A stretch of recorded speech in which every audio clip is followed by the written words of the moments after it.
បាទជំរាបសួរបងនៅក្នុងដៃបងគឺជាម៉ាស៊ីនភ្ញាស់មាន់ចំនួនថ្មីរូបរាងថ្មីហើយគុណភាពល្អខ្លាំងណាស់បងអើយភ្ញាស់ពងកងានពងទាពងមាន់ពងក្រួចបានទាំងអស់ហើយរបៀបដំឡើងគឺងាយមែនតែនហើយគុណភាពហើយនឹងតម្លៃក៏សមរម្យទៀតបាទបងដើម្បីឲ្យម៉ាស៊ីនដាក់បានត្រង់ល្អសូមបងជួយដាក់ម៉ាស៊ីននៅចំកណ្ដាលហើយយកពើតគូសចំណាំដូចប្អូនបងណាហើយចំណុចខាងលើនេះដែរគឺប្អូនបង្ហាញពីរបៀបចោះរុនសូមបងជួយចោះឲ្យបាន12រុនដើម្បីឲ្យខ្យល់ចេញចូលបានល្អមិនហប់ពេកហើយធ្វើឲ្យកម្ដៅគឺបាននឹងថេល្អទៀតកុំឲ្យពេលដែលយើងភ្ញាស់តែកម្ដៅក្ដៅពេកខា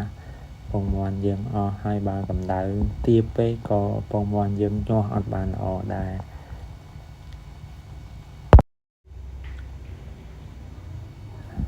បាទបងហើយ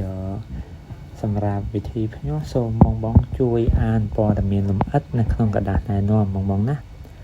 ហើយពេលដែលយើងដាក់ម៉ាស៊ីននេះបងជួយសៀតដូចប្អូនមកគឺជាការស្រេចហើយបាទបងបន្តមកទៀតយើងយកអំពូលមកចាប់ចូលម៉ាស៊ីន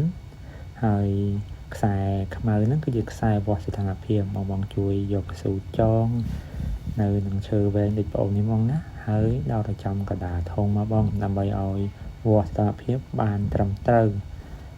ហើយកុំភ្លេចដាក់ទឹកមួយចានផងដើម្បីផ្ដល់សំណើមឲ្យពងមាន់ពងទាពងកងានដែលយើងភ្ញាស់អរគុណច្រើនជូនពរបងសុខភាពល្អសំណាងល្អជម្រាបលា